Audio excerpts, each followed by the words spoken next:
ये सही स्टार्ट हो रही है, 1 मिनट हो गई। जी, जी। चलें ठीक।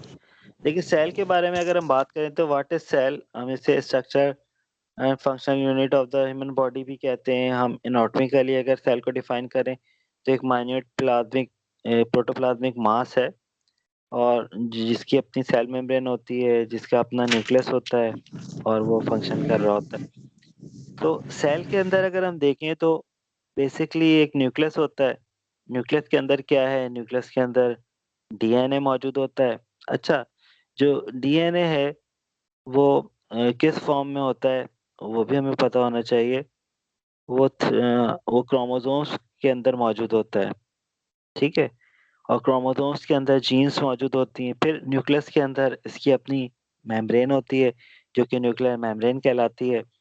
फिर इसी के अंदर एक और स्ट्रक्चर होता है जो न्यूक्लियोलस कहलाता है, जो कि आरएनए से मेड अप होता है, बना हुआ होता है, उसकी कंस्ट्रक्शन में आरएनए मौजूद होता है।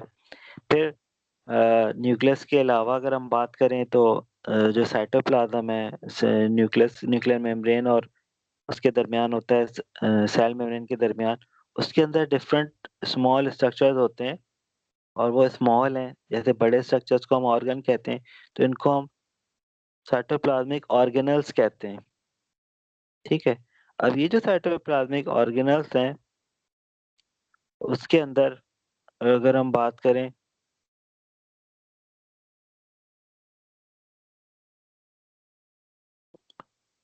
उसमें हमें ये मिल जाएँगे फॉर एग्ज़ाम्पल माइटोकॉन्ड्रिया है, माइटोकॉन्ड्रिया कोई आपसे पूछे कि क्या होता है तो ये power house of the cell है या ये energy currency of the cell भी कहलाता है। फिर इसी तरह से इसके अंदर राइबोसोम्स मौजूद हैं जो कि which are responsible for the protein synthesis. फिर इसी साइटोप्लाज्मिक ऑर्गेनेल्स के अंदर एंडोप्लाज्मिक रेटिनोकुलम है। एंडोप्लाज्मिक रेटिनोकुलम क्या है? ये 2 तरह की होती है। एक तो एंडोप्लाज्मिक रेटिकुलम जो है जिसमें राइबोसोम्स अटैच होते हैं, उसे रफ एंडोप्लाज्मिक रेटिनोकुलम कहते हैं और दूसरी जो है जिसमें राइबोसोम्स अटैच नहीं होते, उसको स्मूथ एंडोप्लाज्मिक रेटिकुलम कहते हैं। अच्छा, जिसमें एक तो राइबोसोम फ्री फॉर्म में भी साइटोप्लाज्म में मौजूद हैं, वो भी प्रोटीन बना रहे हैं और दूसरे जो राइबोसोम्स हैं, ये एक इम्पोर्टेंट पॉइंट है, ये भी याद रख लीजिएगा, जो रफ एंडोप्लाज्मिक रेटिकुलम से अटैच है। तो what is the difference between the two ribosomes? जो एक वो जो फ्री फॉर्म में है और एक वो जो रफ एंडोप्लाज्मिक रेटिकुलम से अटैच है। तो डिफरेंस ये है बेटा कि जो रफ एंडोप्लाज्मिक रेटिकुलम से अटैच है, वो जो है प्रोटीन सिंथेसाइज करते हैं जो किसी और स्ट्रक्चर में हाँ। या कहीं और यूज होती है। फॉर एग्जाम्पल जैसे कोई स्ट्रक्चर है, कोई ग्लैंड है, वो हार्मोन बना रहा है, तो हार्मोन क्या है? एक प्रोटीन इन नेचर है, तो वो हार्मोन कहीं और यूटिलाइज होगा ना, which is not utilised by cell itself. तो रफ एंडोप्लाज्मिक रेटिकुलम जो है वो एक्सोजीनियस जो है वो प्रोटीन बना रही होती है जो कहीं और यूज होना होती है। वो in the form of enzyme भी हो सकती है, वो in the form of hormone भी हो सकती है। फिर अगर हम बात करें इसकी दूसरी जो राइबोसोम्स हैं या जिन जो अगर ग्रुप में हो तो पॉलीसोम्स भी कहलाते हैं। तो उनके अंदर जो है जो वो है क्या कहते हैं प्रोटीन सिंथेसिस है वो प्रोटीन है जो सेल को खुद चाहिए। देखिए सेल के अपने स्ट्रक्चर में भी डिफरेंट बाइंडिंग प्रोटीन होती हैं, इंटीग्रल प्रोटीन होती हैं, सेल मेम्ब्रेन के अंदर भी डिफरेंट प्रोटीन है, डिफरेंट वो ट्रांसपोर्ट वगैरह में भी हेल्प कर रही होती हैं। तो इस तरह से हमें पता होना चाहिए कि राइबोसोम्स किस प्रोटीन सिंथेसाइज कर रहे हैं, दोनों तरह की एंडोजीनियस भी जो कि फ्री राइबोसोम्स या ग्रुप वाले पॉलीसोम्स कर रहे होते हैं और एक्सोजीनियस जो कहीं और यूटिलाइज होना है in the form of hormone और एंजाइम, तो वो वाले जो राइबोसोम्स हैं वो रफ एंडोप्लाज्मिक रेटिकुलम से अटैच होते हैं, ठीक है? अच्छा, इसी तरह से गोल्जी ऑपरेटस है। गोल्जी ऑपरेटस या गोल्जी बॉडीज भी हम कहते हैं साइटोप्लाज्मिक ऑर्गेनेल्स की एक फॉर्म। ये क्या करते हैं? कोई भी स्ट्रक्चर जो कि एंडोप्लाज्मिक रेटिकुलम से ऑलरेडी बना हो, उसको मॉडिफाई करते हैं, उसकी पैकेजिंग करते हैं, उसकी आउटर मेम्ब्रेन बना रहे होते हैं, ठीक है? तो हम ये कहते हैं वो अगर कोई आपसे फंक्शन पूछ ले गोल्जी ऑपरेटर्स का, what is the function of Golgi operators, तो आप ये कहेंगे anything which is formed by endoplasmic reticulum is further modified by Golgi operators. और सिंपल आप ये भी कह सकते हैं कि ये पैकेजिंग कर रहे होते हैं।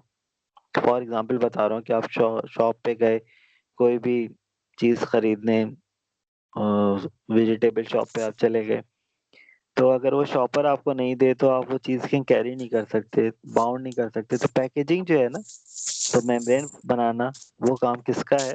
गोल्जी ऑपरेटर्स का। ठीक है, तो गोल्जी ऑपरेटर्स बेसिकली जो है ये यही काम कर रहे होते हैं, पैकेजिंग का। फिर इसी तरह से सेंट्रोसोम्स होते हैं, सेंट्रोमेयर्स होते हैं, मुख्तलिफ हमारे इसी सेल के अंदर कुछ ऐसे भी हैं जो फाइब्रिन थ्रेड वगैरह, जब साइटोप्लाज्मिक डिवीजन होता है तो उस दौरान जो है फाइब्रिन थ्रेड बनाने का भी काम कर रहे होते हैं कुछ स्ट्रक्चर। फिर इसी तरह से कुछ सेल्स ऐसे हैं जो डिफेंसिव फंक्शन कर रहे होते हैं। फॉर एग्जांपल,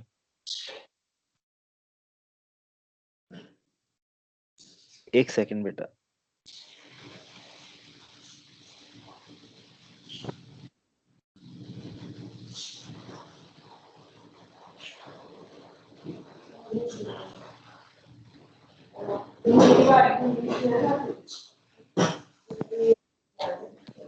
हेलो, हाँ, एक मैसेज आया था बेटा टीम की तरफ से, वो देखा था। हाँ, खैर, तो मैं यही बता रहा था कि कुछ इस तरह की स्ट्रक्चर्स होते हैं जो डाइजेस्टिव फंक्शन भी कर रहे होते हैं। फॉर एग्जांपल पेरोक्सिसोम है, फॉर एग्जांपल उसके अंदर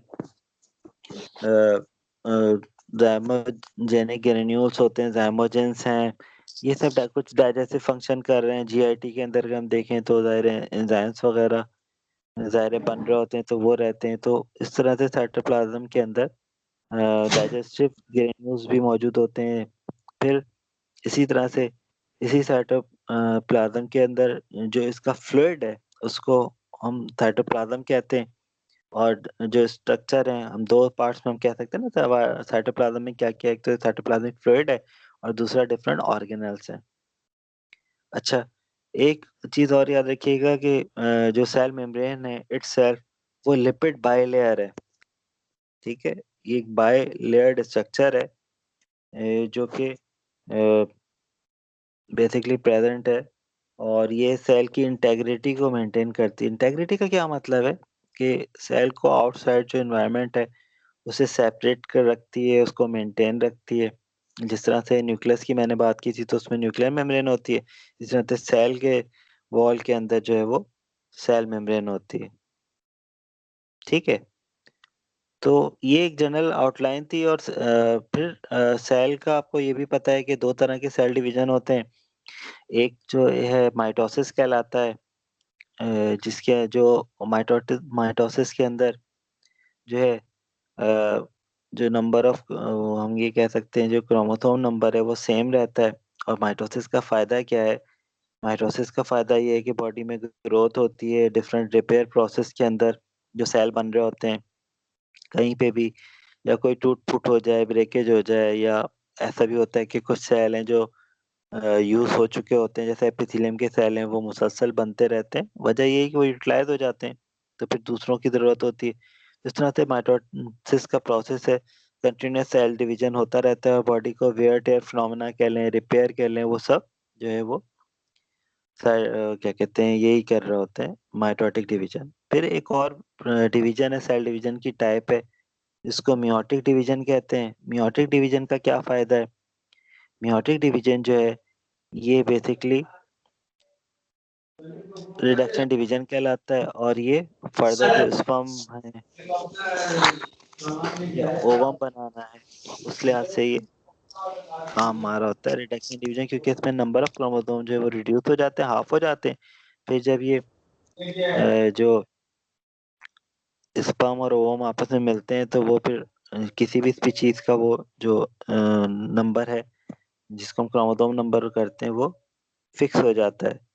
तो हर स्पीशीज का फिक्स है, तो डायरेक्ट में इंसान के लिहाज से बात करें तो 46 हमें जो है हमारा क्रोमोसोम नंबर है हमारा, और सेल डिवीजन के लिहाज से वो 23 जो है वो स्पर्म में होंगे, 23 ओवम में होंगे, और जब वो मिलेंगे ज़ायगोट बनेगा तो अल्टीमेटली वो 46 हो जाएगा, और इस तरह से ये कैरी ऑन करते हैं। तो हम ये कह सकते हैं कि सेल डिवीजन की 2 टाइप्स हैं।